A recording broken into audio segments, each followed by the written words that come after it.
El descubrimiento del fondo cósmico de microondas, por parte de los físicos Arno Penzias y Robert Wilson, en 1964, aportó una evidencia muy sólida a las predicciones de la teoría del átomo primigenio, conocida posteriormente como la teoría del Big Bang, postulada originalmente por el físico y sacerdote belga, Georges Lemaitre en 1931. También puso en evidencia que el universo temprano era extremadamente homogéneo e isótropo, incluso a escalas desconectadas causalmente, lo que se conoce en cosmología como el problema del horizonte.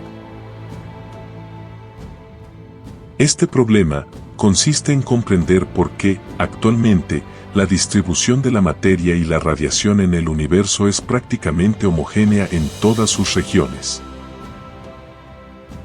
Este hecho observacional clamaba por un mecanismo físico que permitiera entender cómo regiones del cosmos que no habían estado en contacto podían tener con una alta precisión las mismas propiedades. En el año 1981, el físico estadounidense Alan Guth postuló la teoría de la inflación cósmica para responder a esta pregunta.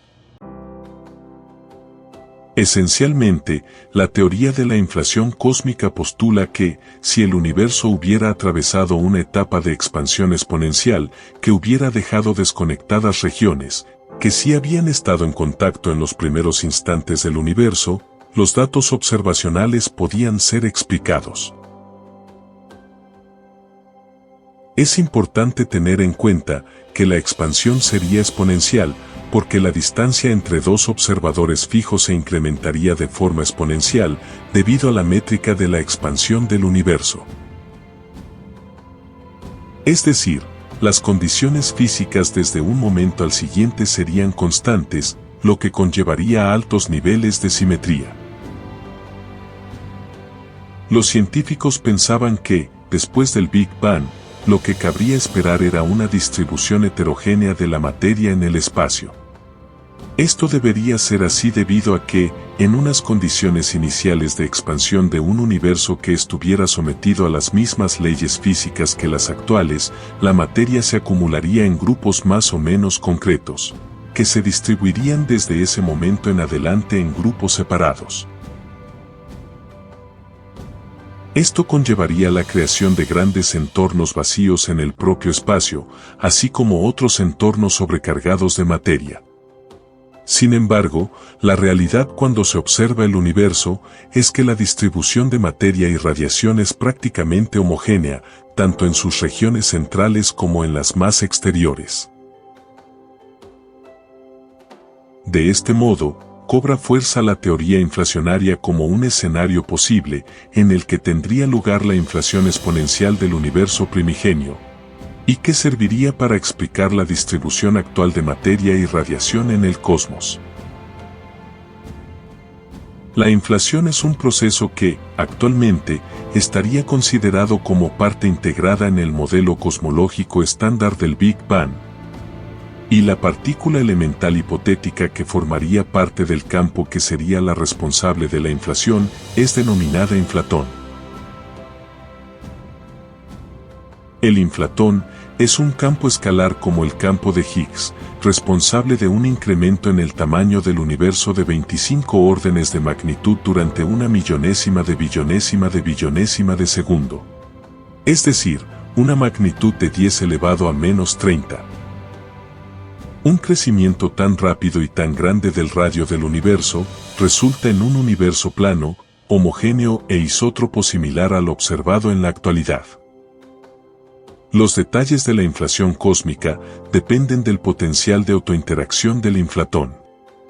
La forma exacta de este potencial conduce a diferentes tipos de inflación que se diferencian en el tamaño de las pequeñas inhomogeneidades y anisotropías que permanecen tras la inflación, y que más tarde dan lugar a la formación de las primeras galaxias. En los modelos más sencillos para el inflatón, se introduce un parámetro que, a grosso modo, tiene que tener un valor adecuado para que la inflación sea, por decirlo de forma coloquial, buena. Esto es, que sea compatible con la distribución a grandes escalas de la materia en el universo. Si el parámetro es demasiado pequeño o demasiado grande, la inflación es, por decirlo de alguna manera, mala y puede ser descartada. El ajuste fino de este parámetro requiere un error menor de 15 dígitos decimales, como lo demostró el físico matemático británico Roger Penrose a finales de 1980. Este ajuste fino de la inflación ha llevado a muchos cosmólogos a recurrir al principio antrópico como explicación.